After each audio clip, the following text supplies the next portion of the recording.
please direct your attention to the screens for a special message from the President of Israel, Isaac Herzog. President Dr. Saul Lizerbram, Chair of the Board, Jeffrey Levine, Chair Emeritus, my friend Ambassador Ronald S. Lauder, Chief Executive Officer Russell Robinson, distinguished guests, ladies and gentlemen, dear friends. I'm extremely pleased to share a few words with all of you in Denver from the President's residence in Jerusalem. Here today at this JNF-USA Global Conference for Israel, you come together to raise your voices loud and clear, not only in support of Israel and its people, but also in support of the core values of humanity. You come together with a clear and powerful message. Our heartbreak will not lead us to despair. It will bring us together and it will move us to act. From the first moments following the October 7th massacre, JNF has been there through its Israel Resilience campaign. It continues to be there for Israel's displaced border communities, providing temporary housing, food, and other basic needs. It is also helping equip the emergency response and civilian security teams who are out there protecting our people. But it isn't only in Israel. JNF, Jewish National Fund USA, has also been leading the charge on another crucial battleground, supporting pro-Israel students and faculty on college campuses across the United States. Of course, the JNF's relationship with the communities of the Western Negev didn't begin on October 7th. It is a relationship of intimacy, empathy, and deep caring that has been ongoing for 2 decades. And it is a relationship that reflects the deep bonds that connect our communities in Israel with the Jewish people all over the world. Friends, World Jewry has been there from the beginning. You have been there throughout. And you are there right now. I've been reading Russell's emails daily. I know what a great job he and the team are doing, mobilizing en masse in immediate and urgent action for the state of Israel, for the communities, for the people in this very critical hour. So I thank you all, and I thank each and every one of you, and I know the unbreakable spirit of our people and our age-old battle cry, which is Kol Yisrael Arevim Zeh Bazeh, will help our people turn this time of crisis into a moment of rebirth. You've always, JNF-USA, you've always invested in the northern part of Israel, the Galilee, and in the southern part of Israel, the Negev. And now is the call for action to revitalize, to reclaim, to rebuild. And we will rebuild, absolutely. And we will see those communities going back home. And we will plant trees and build homes and put mezuzahs together with you. Thank you very much. YISRAEL CHAI. Ladies and gentlemen, please welcome to the stage the President of Jewish National Fund USA, Dr. Saul Lizerbram.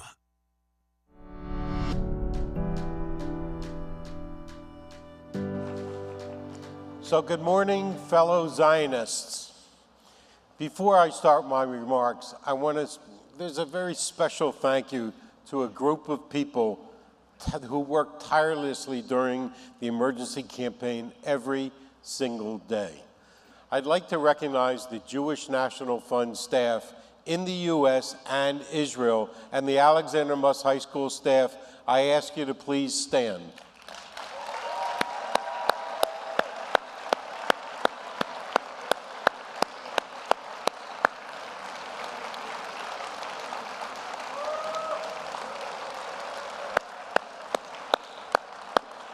Thank you for all you do for working, for making our organization so great.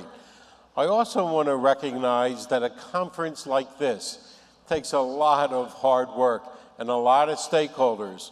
It's led by our Chief Leadership Officer, Yael Septi-Kane, our Chief Marketing Officer, Jody Bodner,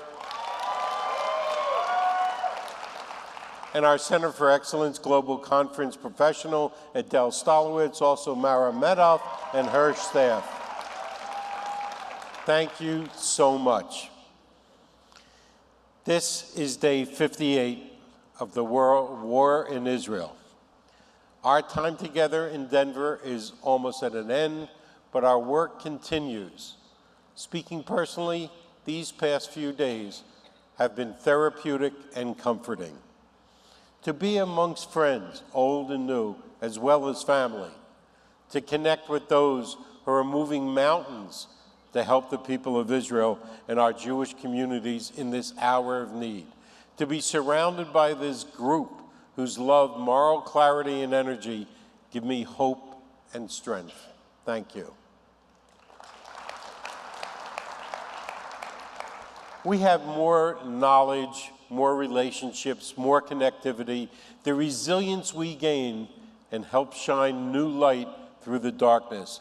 I ask everyone in this room, remember this moment in Denver. Remember this room full of people, and many more who aren't here. People who want to help. Connect everyone you know to help us achieve our goals. So, I'm going to go off script for a moment, and I know Jody's going to get mad at me, or maybe Yale, but I'd like the high school, college, and JNF future members to stand up for 1 minute.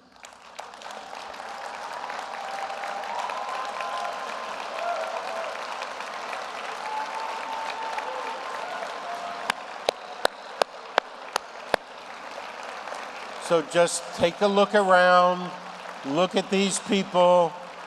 These are the people you need to invite into your homes and synagogues for a parlor meeting. Jewish National Fund USA has a speakers bureau to provide a great educational event or a beer and bagel event, whatever you want to do, bring them into your homes and your synagogues. These are the people who are and will be the light of Zionism. Reach out to your local professional for information how to host an event. So before we move on to the closing session, I also want to take a moment to thank Bob Lemke of United Water and Sanitation District.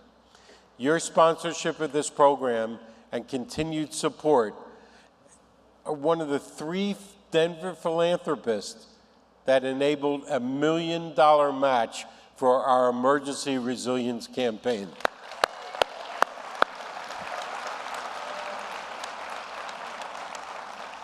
And from one of your favorite poems by John Donne, you beautifully reminded us, quote, "No man is an island," end quote. Thank you for always standing with Israel and the Jewish people. And now I'd like to invite up a true leader, William Daroff, Chief Executive Officer of the Conference of Presidents of Major American Jewish Organizations, to share some thoughts.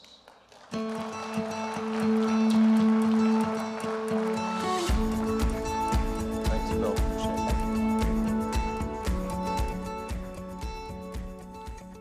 Good morning. It is my honor to join you at this closing plenary of the historic Global Conference for Israel. Kol hakavod to my good friend and mentor, the Zionist visionary Russell Robinson. You have done so much for the Jewish world and for the state of Israel. And thank you, Saul, and to the entire Jewish National Fund USA team. Your organization is a living testament to the strength of the relationship between Israel and American Jewry. I spent the Shabbat of October 6th and 7th in the old city of Jerusalem. I went down to the Kotel, to the Western Wall, on Friday night for Shabbat and Simchat Torah celebrations. The joy of the evening, dancing with the Torah, left me with a big smile for the next 12 hours or so. And then on Saturday morning, I, along with thousands of others, were awoken by rocket alerts in Jerusalem. Slowly, news began trickling in, rumors, hearing of, and then seeing the barbarity that befell our people. I watched as the full scope of the tragedy filtered into the global Jewish consciousness throughout the day and helped the American Jewish community mobilize as one in support of Israel. It became very clear very quickly that every resource, every dollar, every ounce of strength available to the American Jewish community would be needed to help Israel. Our Conference of Presidents' 50-member organizations are doing just that. American Jews are sending financial aid, lobbying our government, sending supplies to soldiers, and much more. As we've heard here over the last 4 days, JNF-USA is at the vanguard of providing a better future for our Israeli brothers and sisters, providing for evacuees, ramping up the all-so-important trauma therapy, providing firefighting equipment, working on plans for the renaissance of the south of Israel. And as the father of a former lone soldier, let me thank you so much for working with our partners at Nefesh B'Nefesh and our member organizations, the Friends of the IDF, to launch Operation Hug to reunite parents abroad with lone soldiers on combat duty. As I noted, the Conference of Presidents has been deeply engaged in the post-October 7th reality. On October 17th, the Conference of Presidents and our partners gathered over 350 Jewish leaders from across the country at a historic synagogue in Washington, D.C. We were addressed in person by all 4 bipartisan leaders of Congress, by the Secretary of Homeland Security, as well as by a survivor of the Nova Music Festival, Noah Ben-Artzi. Immediately after that event ended, a smaller group of 50 of us flew from Washington to Israel for an emergency solidarity mission, where over the course of 36 hours, we met with hostage families, with wounded soldiers, with evacuees from the south, with President Herzog, Prime Minister Netanyahu, Foreign Minister Cohen, Strategic Affairs Minister Dermer, and other officials. This was the first solidarity mission to Israel by Jewish leaders after October 7th, but I'm so gratified that it's not the last. Many are flocking to Israel to be supportive in any way they can. Dozens of trips of Jews from every walk of life are traveling to bear witness, to hug our extended family. People continue to line up to volunteer, to pick fruit on farms, to cook meals for soldiers, to stuff care packages for evacuees, to give assistance where needed. I encourage you to join the hundreds who are going on JNF's Volunteer in Israel program to lend a hand as well. Here at home, as I noted, American Jewry is doing what we can to ensure that our support for Israel and for combating anti-Semitism is recognized and heard. 19 days ago, led by the Conference of Presidents and Jewish Federations, JNF and many others, participated in the March for Israel, which with over 290,000 attendees was the largest pro-Israel gathering in history. Over 290,000 of us gathered on the National Mall in front of the United States Capitol to march for Israel, to march against anti-Semitism, and to march for the demand the release of our hostages.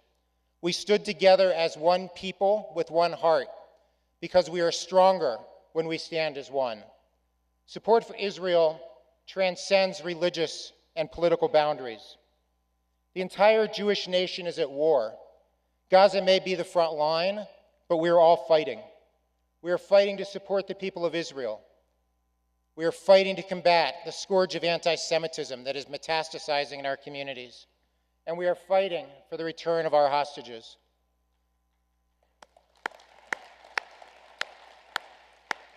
This collective determination is how we will overcome these challenges and win.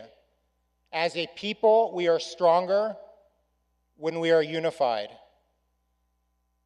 That is how the Jewish people survived and thrived throughout history, and how we will survive and thrive during these dark days, together arm in arm, feeling our way forward one step at a time. In times of crisis, Jews band together. In the wake of October 7th, we are unified as a people as never before. We recognize and embrace our collective obligation to mutually support each other. We will continue to be resilient against those who condemn us. We will continue to defend Israel's war against the Hamas terrorist army and against those who seek to delegitimize Israel's right to defend herself.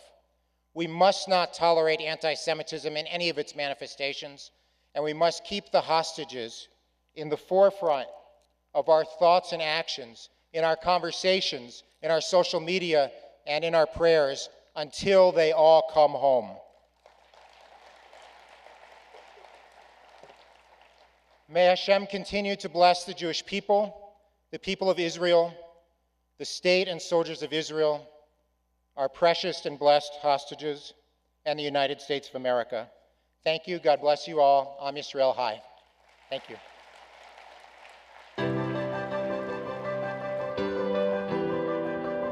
Ladies and gentlemen, please welcome to the stage the Chief Executive Officer of Jewish National Fund USA, Russell Robinson.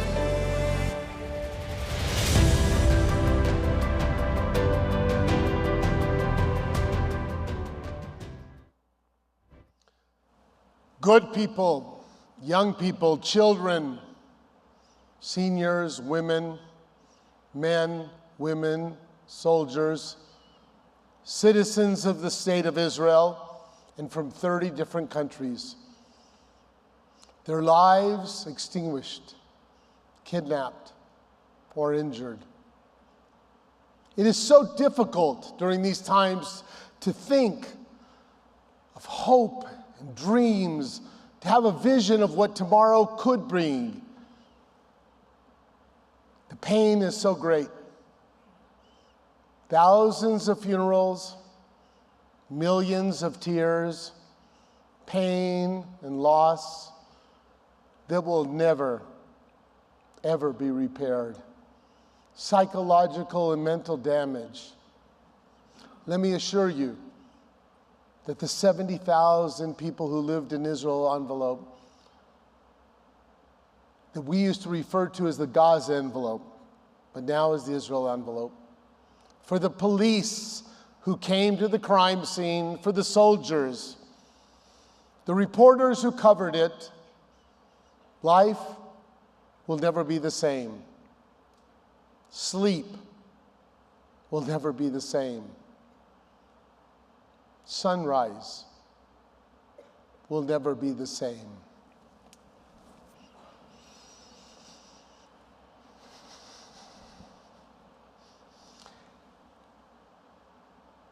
Yet, we will never allow our light to go out.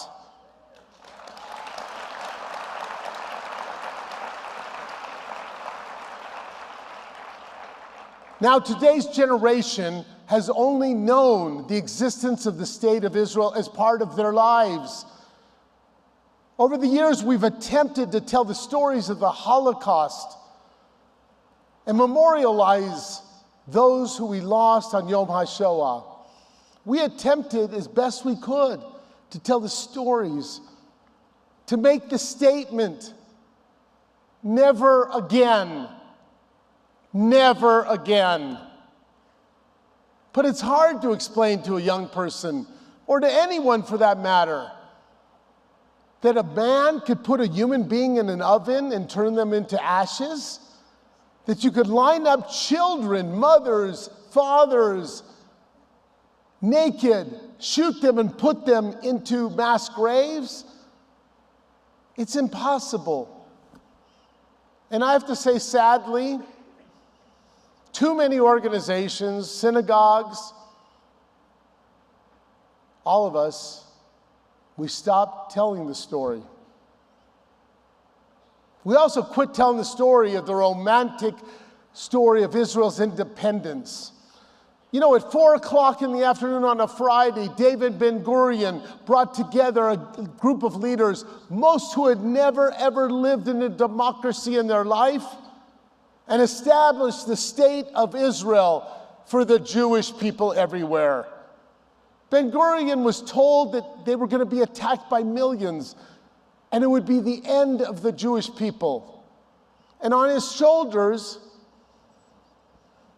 was the opportunity to reestablish the State of Israel after 2,000 years. Yet on his shoulders was also the threat that 800,000 Jews would be wiped out. We won. And we created a Jewish nation, yes, with a lot of imperfections, yet with hope and dreams and vision. A nation that truly makes the world a better place.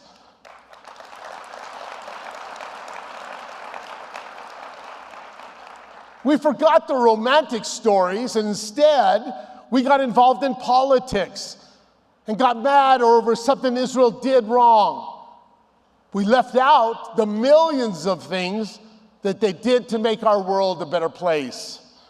We left out the beautiful stories of the melting pot of Israel's Jews and Arabs, Bedouins, Christians, Druze, Hindus, yes, all the people that make up our beautiful nation of Israel. Or we just quit telling the story altogether.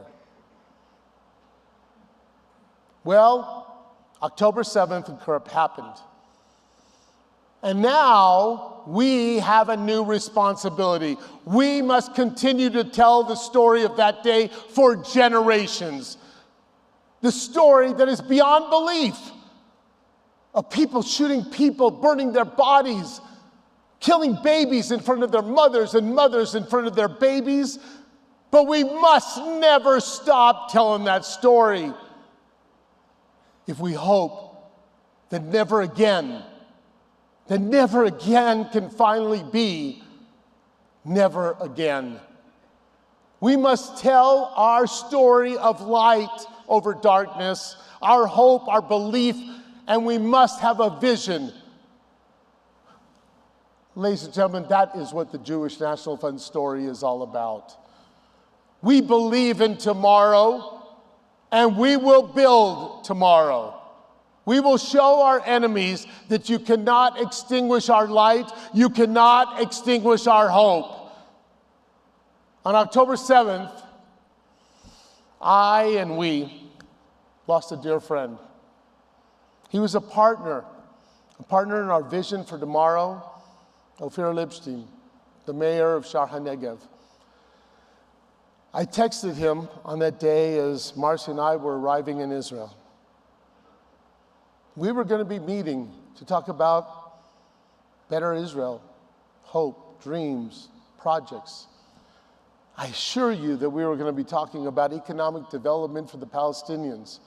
He was obsessed with it, the very ones who took his life. But I know Ophir, and if he would be here today, he would be telling us to move forward. He would be telling his story of hope and dreams. To tell you a little something about Ophir, I've asked Doron Lipstein, his brother, to join us, to share their pain and their hopes and their dreams with us.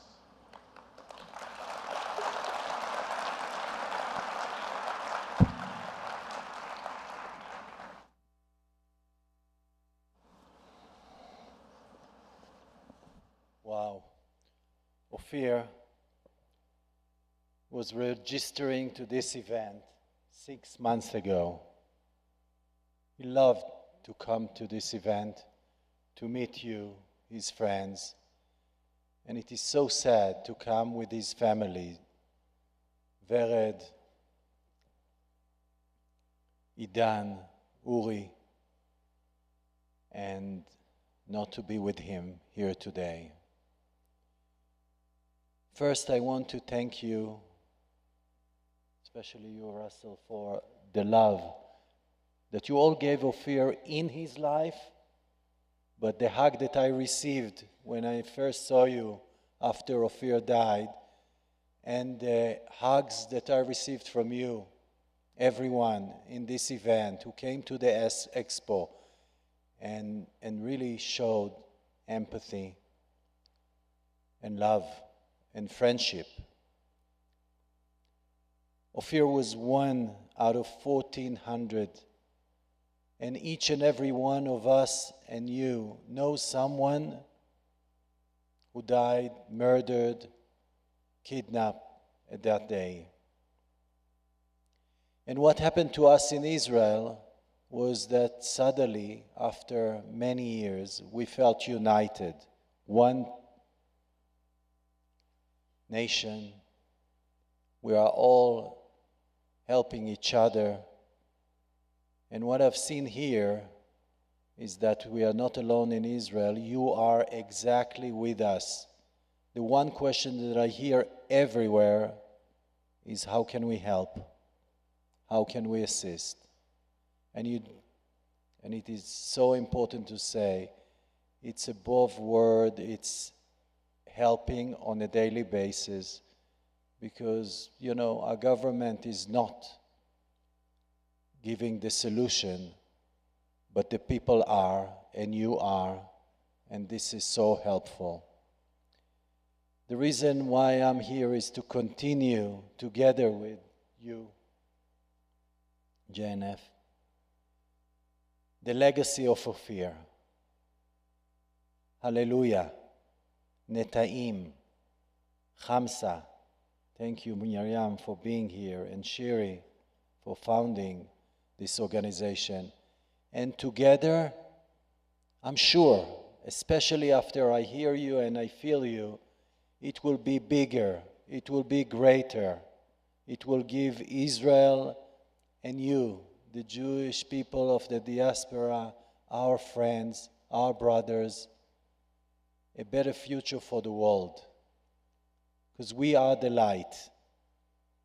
We are the light, and we are bringing light to the world. And if Ophir was here, he would say, let's have a plan of what is happening after the war, after all the hostages, the kidnapped people, our friends, Shavim Abaita, coming back home. What is the next stage?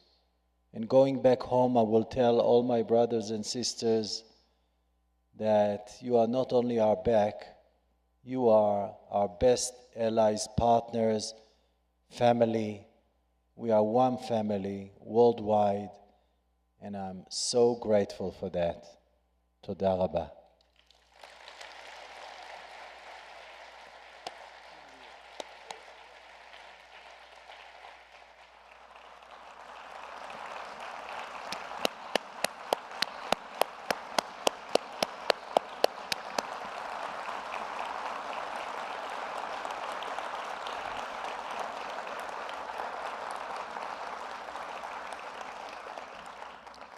Doron, please. Delverde as well, to the family. We're committed to keeping his flame burning bright and leading us on our way. Now, it's our moment to believe in tomorrow. You know, the IDF soldiers are doing their job, and they'll continue to work. But we are on the front line as well. Not with helicopters and F-16s and tanks. We are on the front lines as one family with the friends and family in Israel and around the world, because we have a responsibility and an opportunity to rebuild. You know, the sounds of building. It is the sound of creating tomorrow. That sound will defeat our enemies. That is why we're announcing today the kickoff of an international plan, Livnot Biachad, build together.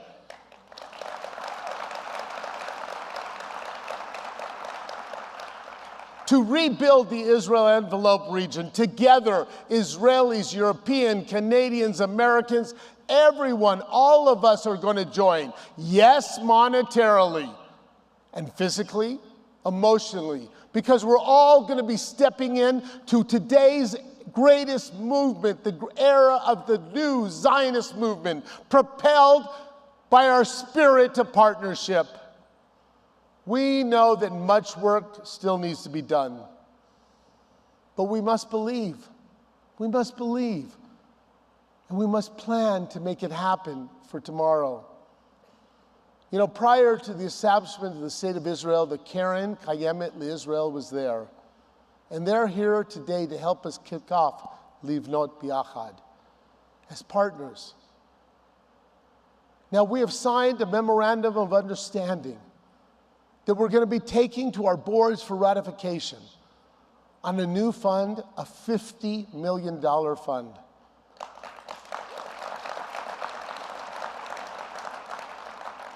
$25 million that we're going to raise, $25 million that they're going to invest in together. Livnot Biachad, build together. So I'd now like to welcome the Vice Chairman of the Karen Kayemet LeYisrael, David Yairi, to come up.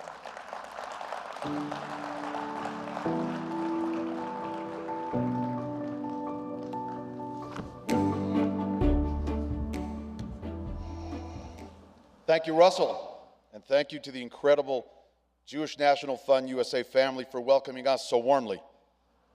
We came as a delegation, the largest delegation from Kakal in the history, to come to the JNF-USA conference. And many of us know Kakal in the English words, Jewish National Fund. In the end, we're all one mishpacha. Russell, Saul, and Joe, and the incredible army of passionate leaders, volunteers, dedicated professional team, you've made us feel at home, and even arranged for some snow for us from Israel, which we don't get a lot of. I'd like to ask our team, the Kakal delegation, to join me on stage, if you don't mind. Ronit Beutner, a leader in the reform movement in Israel, lives in Modi'in, and her son is now serving in the army as a tzadchan. And what it means for us to come here, thank you, for Ronit, for joining us. Dani Avidor, a fellow board member of Kakal, an officer in the army, and a leader, and a very, very driven entrepreneur. Shibi Baron, who lives in Kibbutz Shvaim, our chief legal counsel, has 2 daughters serving in the IDF right now.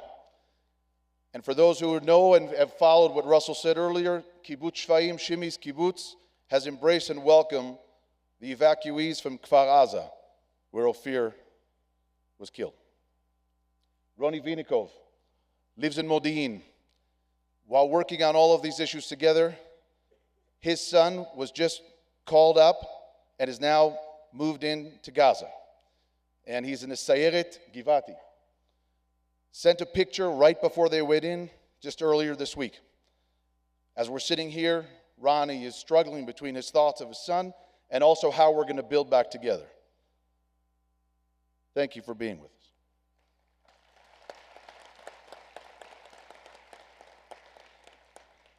And last but not least, Nancy Sada, a fellow Ola, who made Aliyah from Italy. She is the representative and she is the chief of staff for our chairwoman, Ifat Ovadia Lusky, who couldn't come here right now because of the situation in Israel, but sends her greetings as she did at the opening and outset of this conference. Also, for those who know our CEO, and you met him, Yuval Yeni, was here on Shabbat and had to fly back to Israel. His son is being drafted as a combat soldier on Wednesday. And so the commitment for us to do this could not be louder. There's one other person I'd like us to recognize. I don't know, many of you don't know him. He served as a special ambassador. His name is Zohar Vlosky.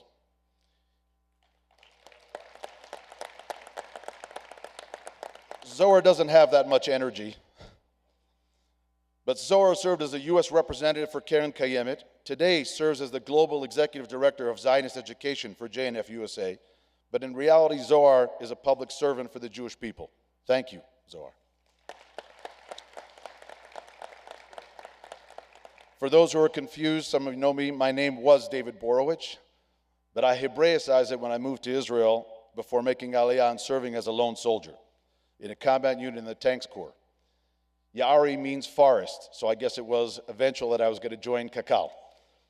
But our delegation is here representing with the full support and backing of 37 members of the board of directors, over 1,000 dedicated workers across Kakal, and all under the leadership of our chairwoman, Ifat Ovadia Lusky, the first female chair of Keren Kayemet Yisrael's history.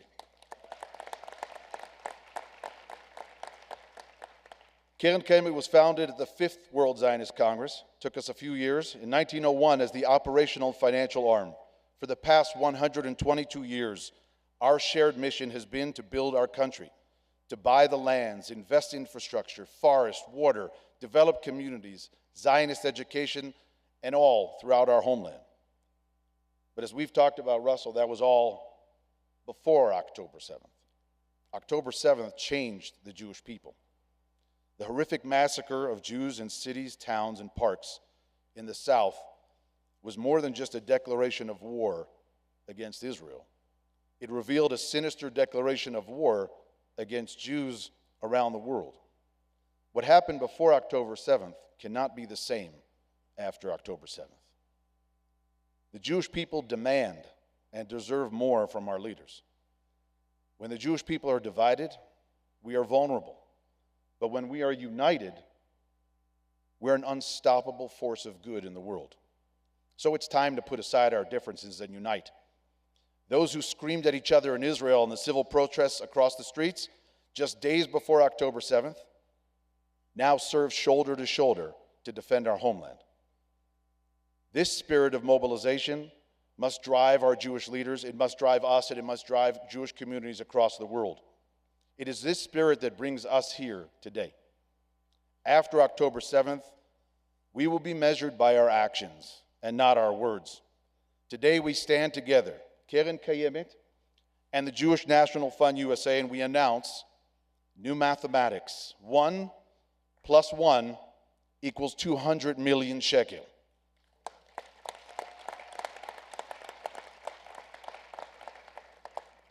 And that is just the beginning of what we can do. Our destinies and our dreams are intertwined, and what we can build together with this joint fund far exceeds what we can each build alone. When we look and sat with Michal Uziel or Vered Lipstein over Shabbat and the Lipstein family in the eyes, we owe them a real plan and the promise that we will be there with them every step of the way and that we will not falter. In this fund, we will decide on the projects together, and we will work through the challenges as they'll arise. We'll work them through them. Because on billboards across Israel, and when you're all going to be there volunteering, you'll see this one message. Biyachad ninatzeach. Together, we will prevail.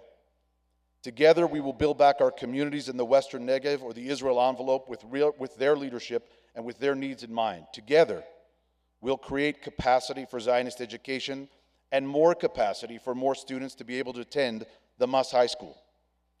Together, we will make sure that the Re'im forest, where 364 young people were slaughtered during the Nova Party, will become a site to celebrate life and not focus on death.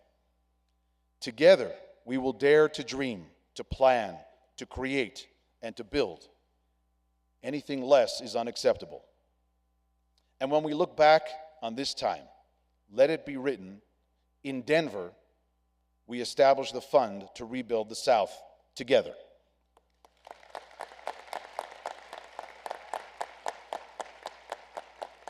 In just a few days, we and Jews around the world will celebrate Hanukkah, the Festival of Lights. It's a word that we've heard throughout the weekend. It was over 2,150 years ago when the Jewish people were divided. Antiochus and the Greek armies defiled our second temple. Jews were denied the right to practice our faith, and the worst form of Jew hatred was enacted. It was a dark time when some of the hatred was aided by splinter groups within the Jewish communities who wanted to become Hellenists. A small band of Maccabees from the city of Modi'in led a revolt and rededicated the temple on the 25th of the Jewish month of Kislev, which falls on this Thursday night. This story of the small being victorious over the many is the same story that played out 75 years ago in May 1948, when a small army of Jews declared independence in our ancient homeland and established Jewish sovereignty in our land. Like the Maccabees, our fight for independence in 1948 was led by a small group of mostly young people who came as pioneers. And so we met many students this weekend. Are you here now this morning? So you on your campuses and our soldiers on the battlefields are our modern-day Maccabees.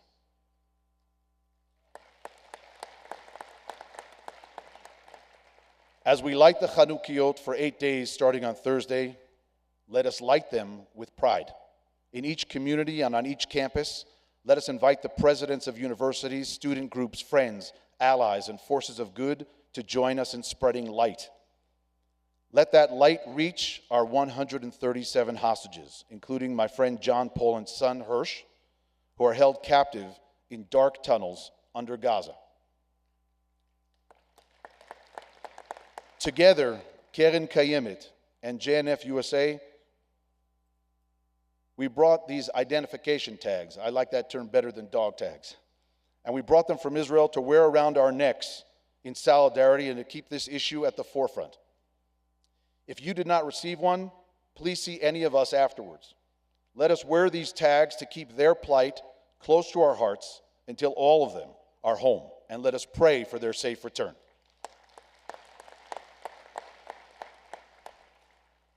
Everyone in this room knows soldiers on the battlefield. Let us pray for their well-being and let them be victorious and return home safely to their families. Let us take time for gratitude to one another, to our partners and friends at JNF-USA. Take time to thank all those who stand with us, including the police and the law enforcement outside.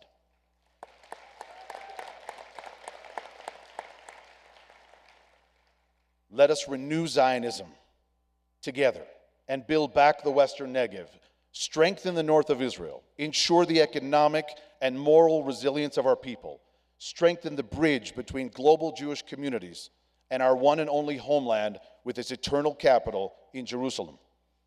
And let us take the spirit of unity, the love and the light of this inspiring gathering and spread it across the Jewish world with the strongest and most resounding message of YISRAEL CHAI.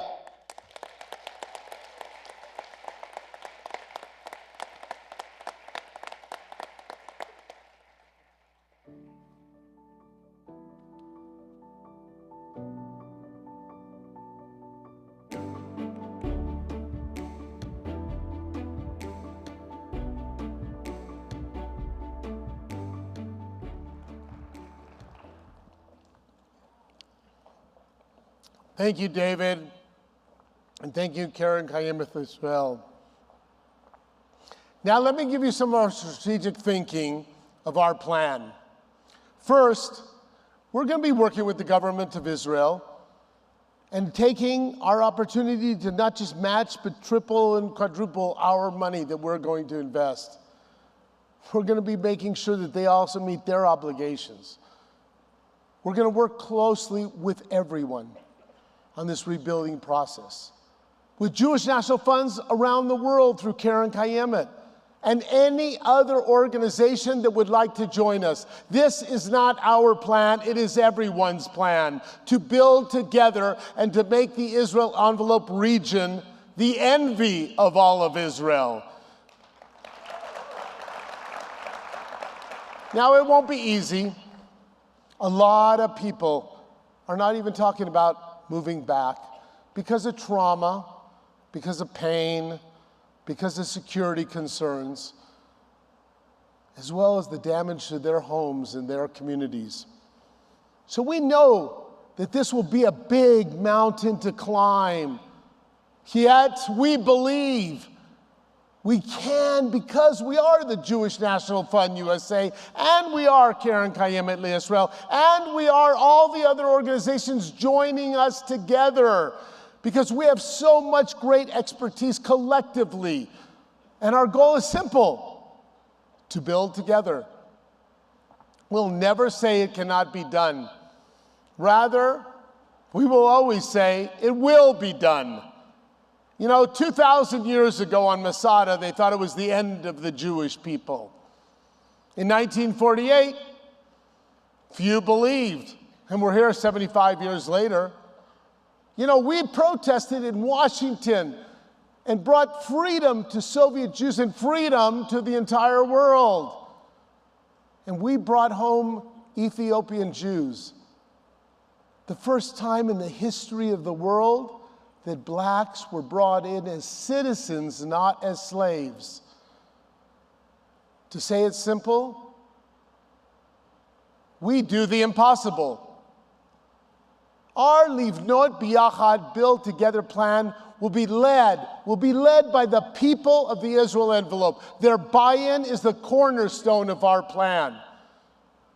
We'll do the assessment of every village in kibbutzim. The moshavs and the regions and the cities will all work together. We'll then design together with the residents, hand in hand, how they imagine. What are their dreams for their city and for their community? What could it be? And we're going to do it with volunteers as well. Volunteers from Israel, from the communities themselves, from all around the world, coming together with community leaders and project managers and professionals. We will rebuild, we'll replant, and we will repaint. We will provide new furniture. We'll place benches in their front lawns. We'll redo their roads and their parks, repaint their shelters and community buildings, because we're going to provide that reveal moment. As they re-enter their communities, they will see the beginnings of tomorrow. We also want to build on the feeling that we have today. The feeling that is going on in Israel and here, the collective feeling of working together. We have a collective responsibility. This is no longer about right or left, religious or not, Likud or Labor, Republican or Democrat. That was yesterday's conversation. Today, it is the rebirth of the most beautiful movement, Zionism. Our work and our words are about one people.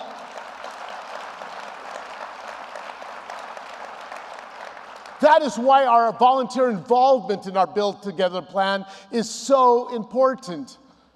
Now we're going to ask architects in Israel and around the world to participate, to create an element to the community. You know, maybe it's an entranceway, a community center, a park. Design something special, so it'll be that special touch when those people come back to their communities. Our rebuild plan has no ideas. No ideas are out of line. Everything is welcome. So I got to tell you, get ready. Yeah, to give more money and to be more involved, because we are bringing the light and we are building our Zionist movement for tomorrow, today. Our Build Together plan will include signature projects. An example is like in Eshkol, the Resilience Center. It's going to be rebuilt to be twice the size, fortified, and be surrounded by beautiful parks and gardens. They'll be integrated into the very therapy process. We're going to build some sort of pathway of remembrance, a pathway of hope. It'll be a memorial to those lives that were taken from us. It'll be built from Sderot through Shar HaNegev, to Sapir College to Eshkol, to Stev Negev to Chof Ashkelon. It'll include bike trails and meditation and family gathering areas. You know, you'll be able to ride a bike and walk in beautiful pathways lined by over 1,400 trees in honor of those that were murdered and the soldiers who fought the battle of good, the battle of life. We'll fund a multi-million-dollar music scholarship program so that every child in the Israel envelope who wants and desires to play will play music of hope and love. You know, they murder our young people at the festival, but they will not stop our music from playing.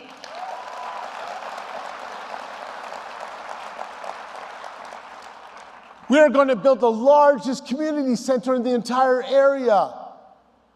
One in which we'll have a music hall, an auditorium, a gathering place for all the people of the Israel envelope. We're going to build a world-class sports facility. We were working with Ophir on this project in Shar HaNegev. And I'm telling you, it's going to include a world-class track and field, soccer, lacrosse fields, locker rooms, seating for thousands. It's going to be a place that, well, maybe every year 1 or 2 professional soccer teams will come and even play their exhibition games there. Or maybe the Israel Envelope will have their own professional soccer team, and the Israel Cup will be given to the people of the Israel Envelope. Sderot is going to utilize its image as a music and creative city to recreate the downtown area with shops and small theaters. It'll include new housing sites and new parks, business centers and smart hubs. So it will be a hub for the students of Sapir College. They'll want to visit, and yes, they'll even want to stay and make their home in Sderot. We understand that security is the #1 issue. The government of Israel will carry the major responsibility. But we have a role to play. We will assist each community, each moshav and kibbutz in developing a new civil defense, first responder, medical, fire, and rescue center. Now, this is a new concept, but our idea is that it will be operated 24 hours a day by volunteers, trained by the firefighters, authorities, Homeland Security, the medical systems.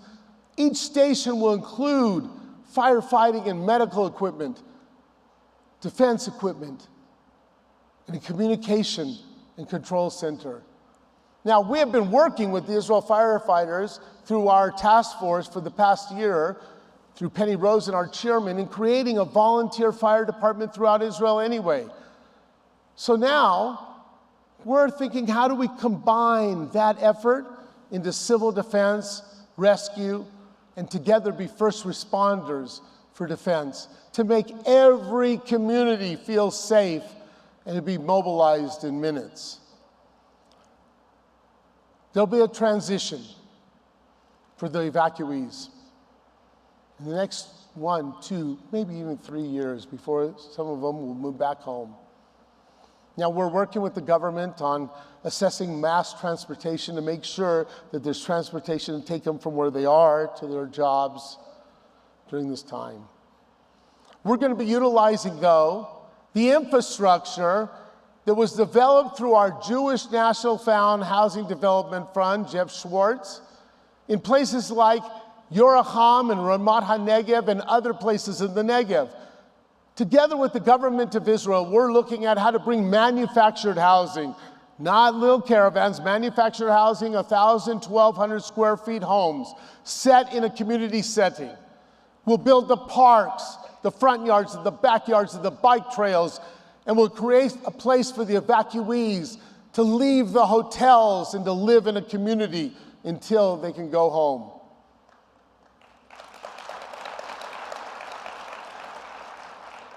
But I want you to imagine Ramat HaNegev, 300 housing sites. 2 years, the evacuees are living there. Then they go home.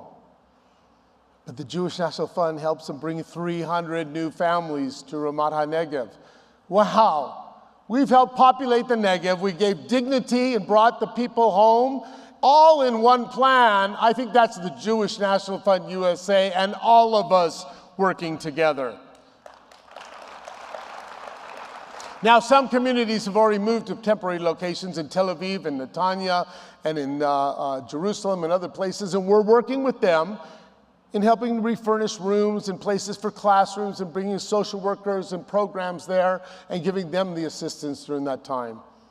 Our Livnot B'Yachad plan, Build Together, includes a lot of different innovative ideas. There are ideas that we're working on. Ideas like bringing ultra-Orthodox and Arabs and Bedouins, 18 to 22-year-olds, to become farmers and to work in the farms.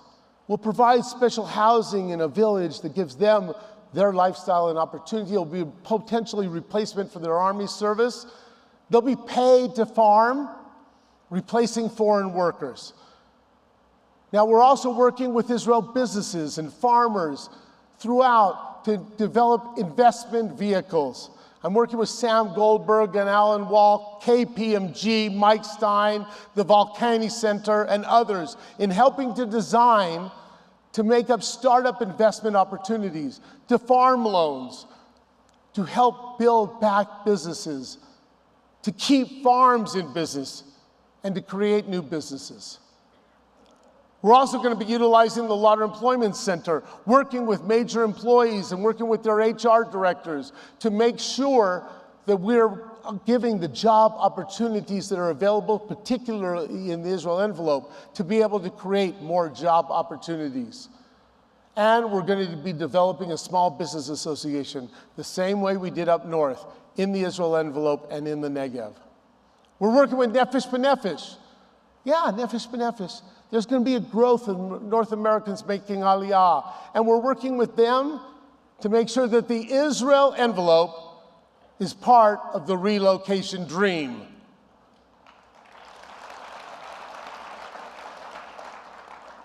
Now, the people of the Israel envelope, I'll say it again and again, are the most important part of our Build Together plan. And we know that they are broken. No one does not have a circle of pain. We know that there's people with special needs, and we're working with LOTEM to develop programs for them. We're working with Ade Negev and the Rehabilitation Hospital for the many Israeli IDF soldiers who are in need. Working with Green Horizons and HaShomer and Makom to make sure that we play a vital role from teen to seniors for programming for all the people. Now, mental health is not something we like to talk about or we talk about often, but we must. There is a lot of trauma and PTSD. We'll work with the JDC, we'll work with the Israel Trauma Association. We're even working with an organization called Ramon Farms, creative ideas of therapeutic farms designed for 14 to 18-year-olds and IDF soldiers who are suffering post-trauma. But today we have with us one of the leaders in trauma and therapeutic services from Sderot. Ayelet has been instrumental in providing support and training and facilitating resilience response for municipalities in the regions. Ayelet will offer us insights to the road we have ahead of us and the partnership we must play. Please welcome Ayelet Shmuel.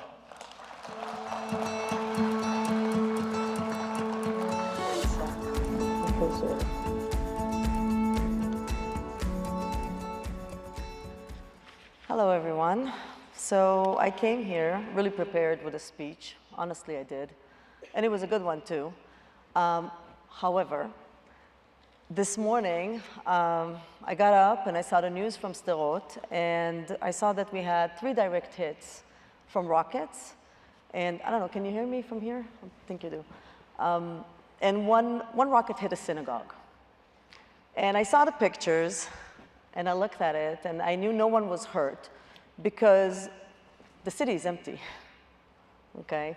In Sderot right now, we have 30,000 people that are evacuees, right? And they're spread over 105 hotels throughout the country. We have them spread out in 5 major centers, right? In Eilat, we have about 12,000 people. We have them in the Dead Sea, in Netanya, in Tel Aviv, and in Jerusalem. Just to remind you, 3 days ago, when I was on my flight here, there was a terror attack in Jerusalem, right? And 4 people were killed, where that happened right next to the hotels where our evacuees are staying at. What I'm trying to say is that it's not over. This is not over yet, it's not done. We're in the middle of a crisis. It's an ongoing trauma, and anyone that has been living in Israel lately knows that. I live in Ashkelon, and I work in Sderot, And I go from one war zone to the other daily. And a war does something to you, especially a war like the one that started in October 7th. It changes you completely. I'm used to rockets. In a way, I guess in a very twisted way, I'm fine with them. I hear the siren, I know where to go, I know what to do. I'm not very scared of them. But when it comes to what happened on October 7th, everything changed in me. And I found myself struggling to find resilience, struggling to know, okay, what do I do? If they come to my home, what do I do? If I'm driving from Ashkelon to Sderot, what do I do? How do I protect myself from terrorists? I know what to do with rockets. I don't know what to do with terrorists. It changes everything you do, and it changes the way that you think. And when Russell was talking just now about mental health, that's exactly what he was talking about. We are in the middle of a crisis. So right now, we're dealing with mental health intervention, and we're doing it, and they're doing a very good job in all the centers throughout the country.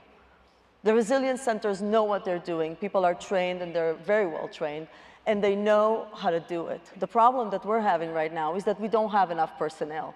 This tragedy caught us, without enough, I think, personnel, just because it's all over the country. People from the Nova Festival, some of them were living in Ra'anana. There are no resilience centers in Ra'anana. People don't know war traumas or how to treat war traumas in Ra'anana or in Herzliya or in Tel Aviv. So we found ourselves in a situation where we needed to train a lot of people and do it really, really fast. I want to go back to Sderot for a second, and I want to give you an example. And I think I was talking to somebody here from JNF this morning, and I said I really wanted to speak from the heart, because when you talk about the numbers and you talk about trauma in general terms, that's one thing. But when you talk about, when you give examples, it's very, very different. So I can tell you that for me, what does that mean to be a mother during this time? What does a resilient mother look like? What should I tell my kid? I live in Ashkelon, we have sirens all the time. On October 7th, my kid was outside. He was caught outside. 6:30 in the morning, he's crazy, he's training for the army, and he was caught outside with his friends, telling me, Ima, this is different. I don't know what to do. This is not regular sirens. What should we do? And of course, I told him, you know what? It does sound different. Go home. He got home, and he was fine. But when it comes to mental health, he is not the same. Now, what does a mother do? How do you take your child and make sure that this thing is not going to destroy him, that this thing is going to make him more resilient, that he will be able to come out the other side of this? Do you make him stay home, not leave the house, stay close to the bomb shelter? Or do you go for a meaning, which is the rule number one in resilience? If you want people to be resilient, give them a purpose, give them a meaning, give them something to believe in. So he started volunteering. He started, delivering packages to people that were stuck at home because no one would leave their house. And this is Ashkelon. Ashkelon was a ghost town. Sderot, people were stuck in their homes for over a week, not being able to get anywhere. But the minute you gave people purpose, the minute they were able to do something for someone else in order to fight this crisis, then you've got yourself resiliency. And I want to say thank you to JNF-USA, because I know that they are an amazing partner with really putting a holistic strategy, okay, when it comes to resilience. They are pushing resilience everywhere we go, moving people into action, even though it's very, very difficult right now. So when it comes to resiliency, it's bounce back, and bounce back better. Build back better. Russell was talking about the plan here, and it's an amazing plan. You have a physical plan, that's great. You need to have yourself a mental health plan, because this is what the people in the Israel envelope, and I really like that term, are going to need. So our concern is Sderot really is, how are we going to bring people back home? How are we going to make them find that meaning, that purpose that would say, we want to come back and live in Sderot even though we experienced this trauma? How are we going to do this? And we're going to create, businesses and employment and all that. But you have to give them, one, a sense of safety, and second, a sense of meaning. For me, I think that the way I see it is that we fight because we love. They fight because they hate. We fight because we love. We are very, very different than they are. And the meaning that I have is that I am done justifying the fact that I'm Jewish and Israeli. I am going from the defense to the offense. And if anyone has a problem with the fact that I live in Israel, that I'm Zionist, that I'm Jewish, then they better come up with the answers and not me. I am changing the way we do things. It is time to shift the narrative, to no longer be on the defense. We are done. Enough is enough, and never again means never again. The other thing that you need is hope, and I'm running out of time, and I'm going to say something about hope. Coming here was very difficult for me to leave the house and be here. But as I look at this crowd, you guys give me a lot of hope, and I understand now that we stand in unity. We are together fighting this, and we are together fighting the waves of anti-Semitism. And when you have that, you can create resiliency, meaning, purpose, hope, and being together. And I have to tell you, I've lived in Colorado for many years, and I never actually got it. I thought I did, but today I really get what does this community mean? What does JNF-USA actually mean? And for me, you've given me a lot of hope, and you've increased my resiliency. And when I go back home in a few days, back to my war zone, I'm going to thank you guys for giving me strength. So thank you so much.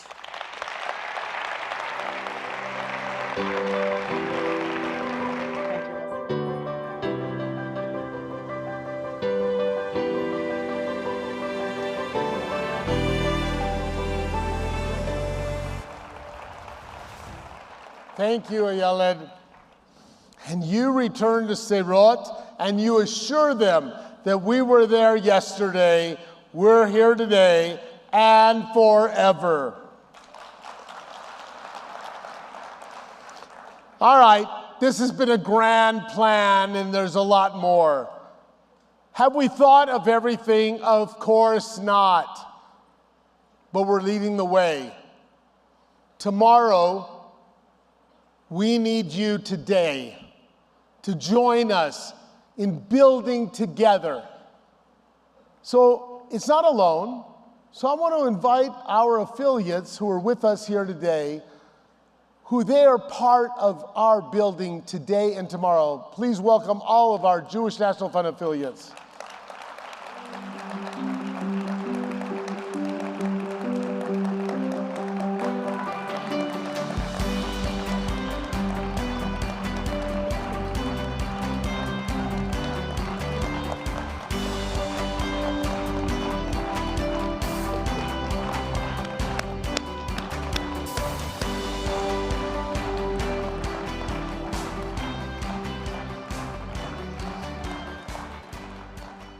All right, they're here. They're not, but they're with us always. Our affiliates in Israel who could not join us, but that are always with us every moment.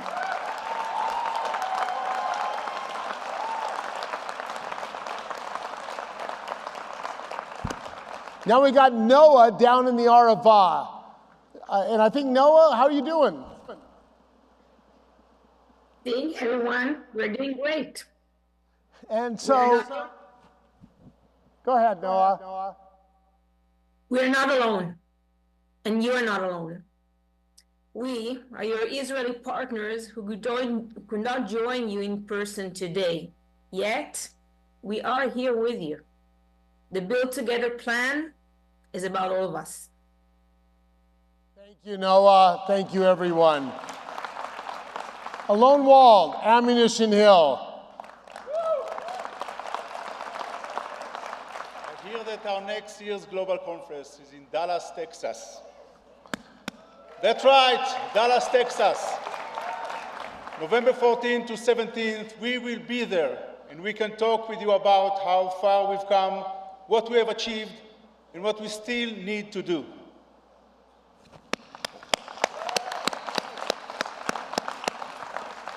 Ido, who came from the army right to here.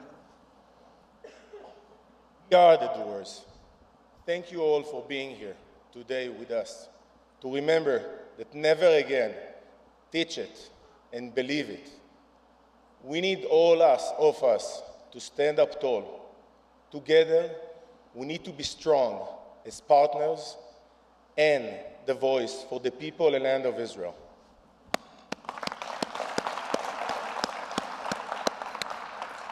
Maya, where are you? Let's see. Oh, there you are. Maya from HaShomer. First off, to everybody, thank you for being with us on the Zoom here today. Maya, what do you have to say? Beginning from this December, every week, Jewish National Fund USA will have volunteer trips to Israel, working with HaShomer HaChadash, so you can be part of our Build Together plan. Sign up now, as I hear some of the weeks are already sold out.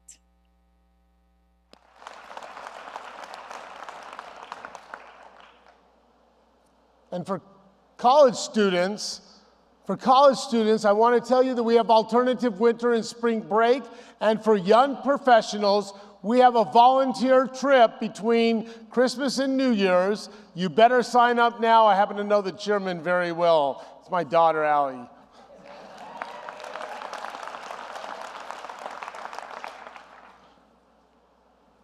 You know what? The high school people here, we're going to be opening Muss High School very soon. So if you haven't been, you better sign up. And if you've been, you better get at least 5 teenagers to sign up so that they can experience the semester abroad experience that you did.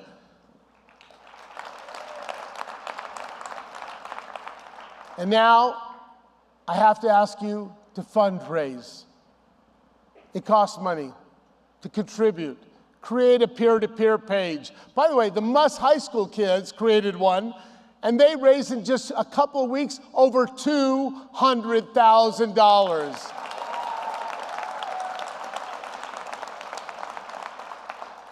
And I want to announce here today a match. The first $6 million gift to our Livnot Biachad campaign from the Horowitz-Zussman family.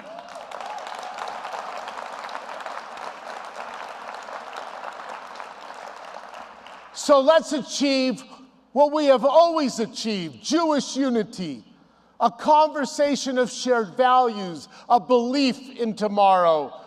We are not a people of oy vey. We are a people of leaders. We'll win, and we win in the battlefields, and we'll win in building the new lives and new communities in the land of Israel with the people of Israel. We will win because we are one, and we will win because we're Jewish National Fund and all of you. Thank you.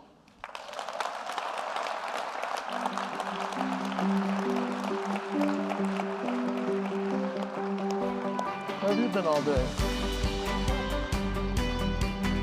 Please welcome Joe Wolfson, chair of our World Zionist Village, and his daughter Sarah, to share our declaration of Jewish unity, followed by a rousing performance from our special in-uniform band.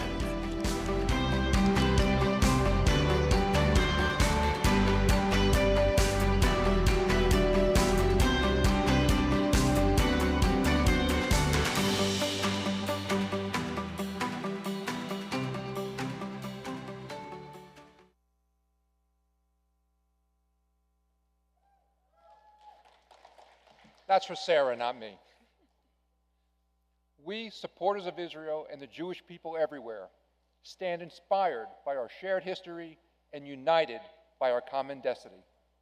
Spurred on by Zionism's positive impact on humanity, Zionism, the right for our people to return to our ancestral homeland, we stand every day more determined than ever to build our land and people of Israel as a homeland for the Jewish people everywhere.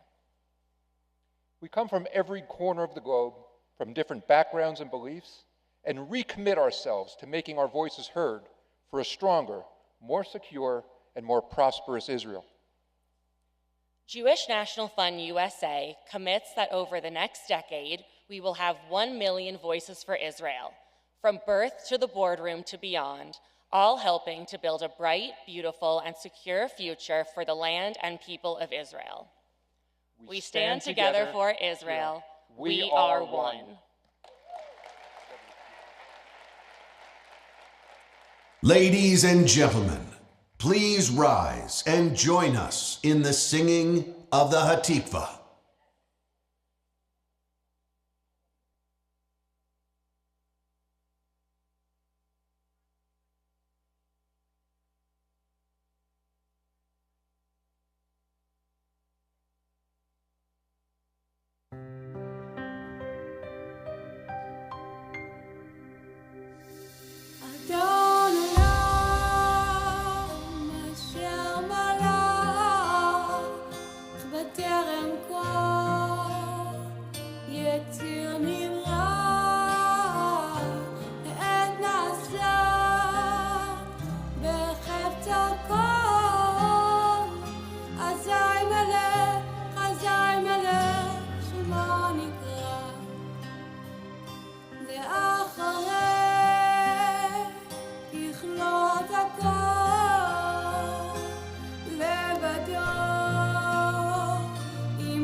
בטרם כל יציר נברא לעת נשא בחפצו כל אזי מלך שמו נקרא ואחרי ככלות הכל לבדו ימלוך נורא והוא היה והוא הווה והוא יהיה בתפארה אדון עולם אשר מלך בטרם כל יציר נברא לעת נשא בחפצו כל אזי מלך שמו נקרא ואחרי ככלות הכל לבדו ימלוך נורא והוא היה והוא הווה בתפארה והוא היה והוא הווה בתפארה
Hello, everyone.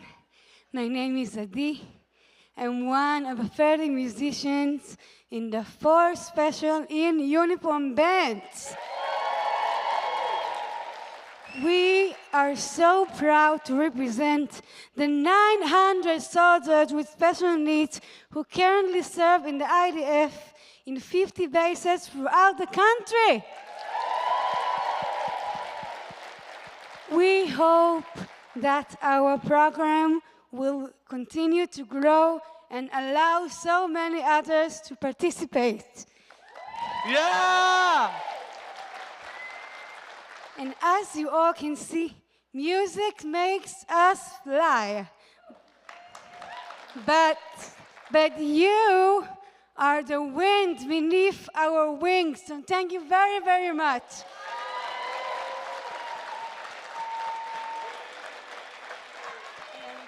Good morning, everyone. My name is Amit Samuchi. I am 20 years old, and I live close to Jerusalem. I serve in the Israel Defense Forces. As a singer in a band called Special in Uniform. To me, singing in uniform is a pride and a mission. YISRAEL CHAI! Hello, Miriam! Hello! My name is Doron Laor. I am 23 years old. I live in Hod HaSharon. And I'm singing in my band. Hi, everyone. My name is Ellie Broskow, and I'm a senior in high school in Oakland, California. So, last spring semester, I had the amazing privilege of going on Alexander Muss High School in Israel, and it was without a doubt, without a doubt, the most amazing experience of my life. And while I was there, I wrote an original song about the experience, the ups, the downs, and everything in between. It's called Best Life, and I'm so honored to be performing it with Doron, Amit, and Adi today. So enjoy.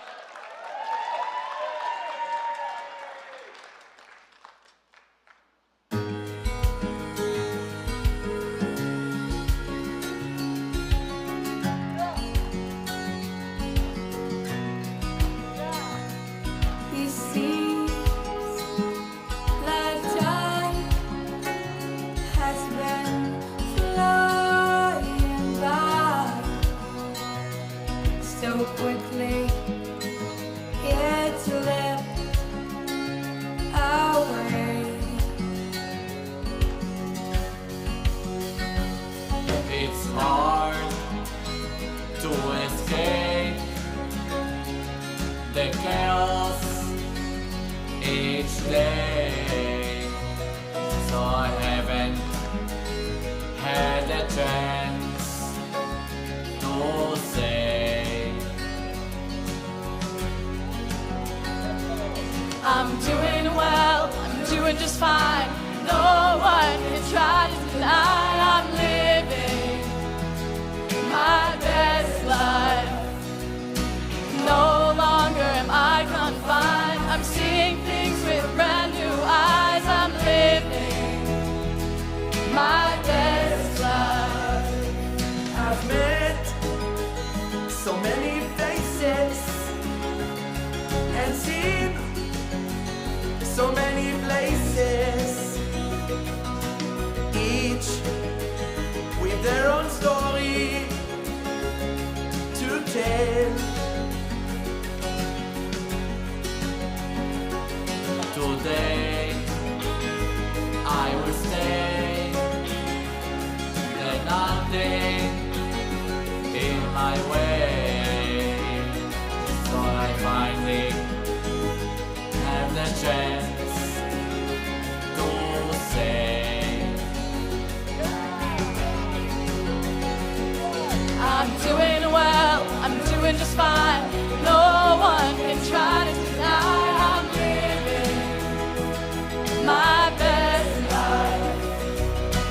No longer am I confined. I'm seeing things with brand new eyes. I'm living my best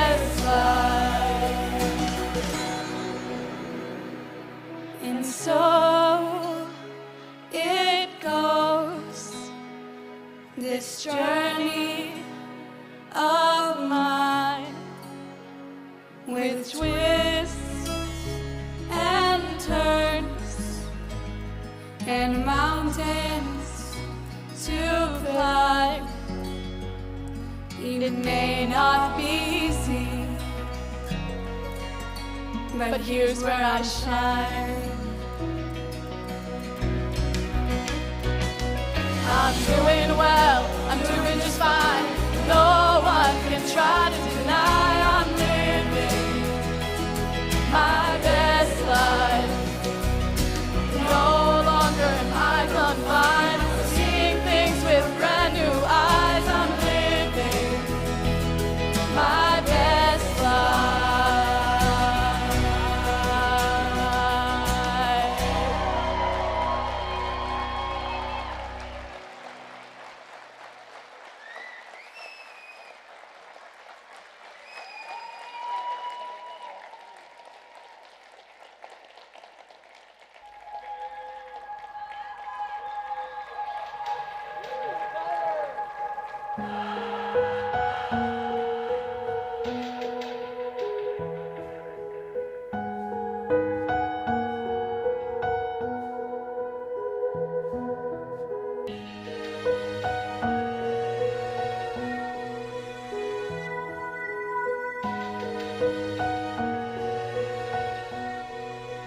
You with the sad eyes, don't be discouraged. Oh, I realize it's hard to take courage in a world full of people.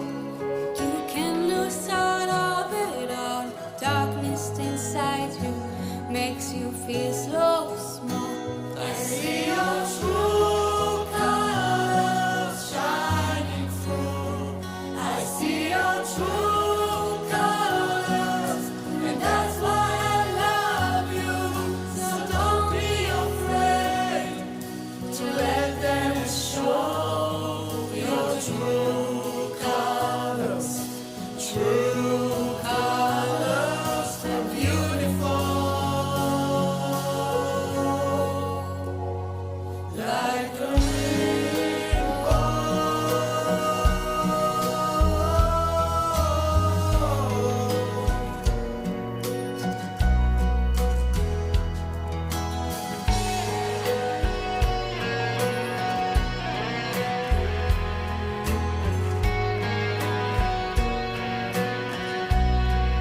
show me a smile then. Don't be unhappy, can't remember when I last show you nothing. If this world makes you crazy and you've taken all you get there, you call me up because you know I'll be there. I see your true colors shining through. I see your true colors, and that's why I love you. So don't be afraid to let them show your true colors. True colors are beautiful. I see your true colors shining through. I see your true colors, and that's why I love you. True colors shining through.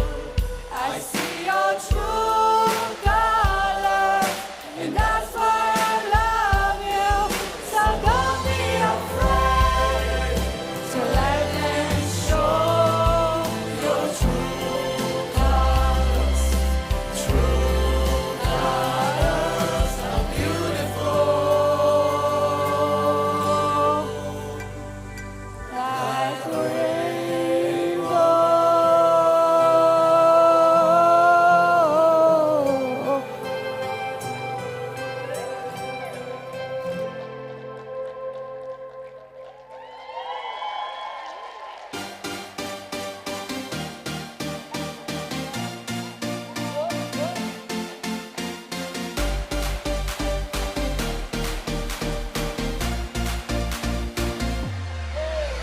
שמעתי שעושים פה מסיבה בלעדיי, אף אחד לא עושה את זה יותר טוב ממני. היי, נשים את הצרות מאחוריי, אני לא הולך עד שכולכם מג'נונים. היי, שמעתי שהתחלתם בלעדיי, אף אחד לא עושה את זה יותר טוב ממני. היי, הראש כבר מסתובב כולם בהיי, לא נעצור עד שכולכם מג'נונים. תרימו לי להיט, תרימו לב עולה, הקצב כאן עולה. מהפכה של שמחה, כי כולנו משפחה, ונרקוד בטירוף, כי הגיע הזמן לעוף. מעכשיו רק שמחה, משקיעה ועד סליחה, השתגענו מודים, אם שותים כן הורגים.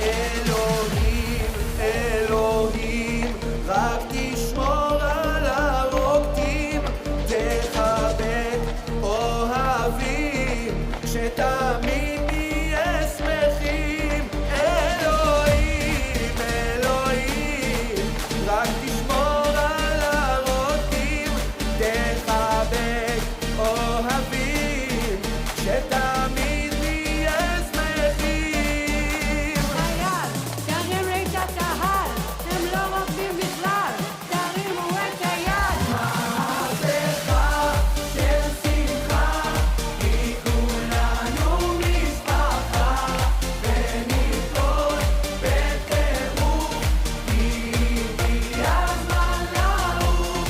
מעכשיו רק שמחה, משקיעה ועד סליחה, השתגענו מודים, אם שותים כן הורגים. העם דורש קצב מזרחי, העם דורש קצב מזרחי, העם דורש קצב מזרחי, העם דורש קצב מזרחי. All the party people let me see you move. All the party people let me see you move. מהפכה של שמחה, כי כולנו משפחה, ונרקוד בטירוף, כי הגיע הזמן לעוף. מעכשיו רק שמחה, משקיעה ועד סליחה, השתגענו מודים, אם שותים כן הורגים. אוי אוי אוי אוי אוי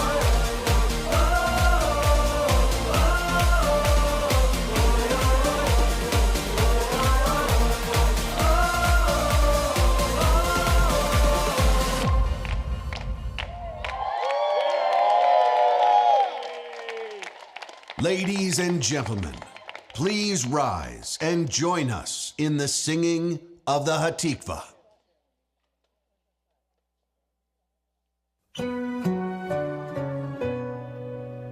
כל עוד בלב בנימה,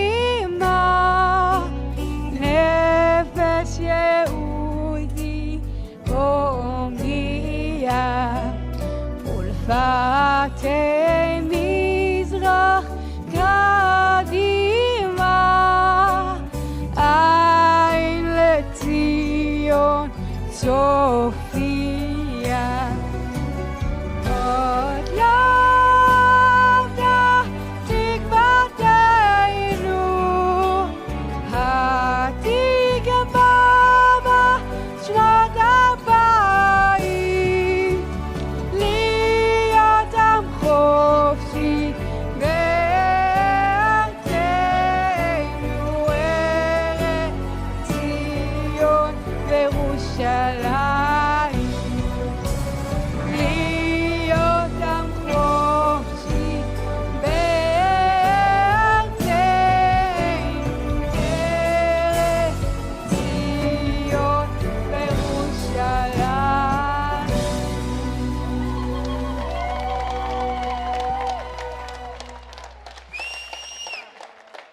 thank you for an incredible national conference.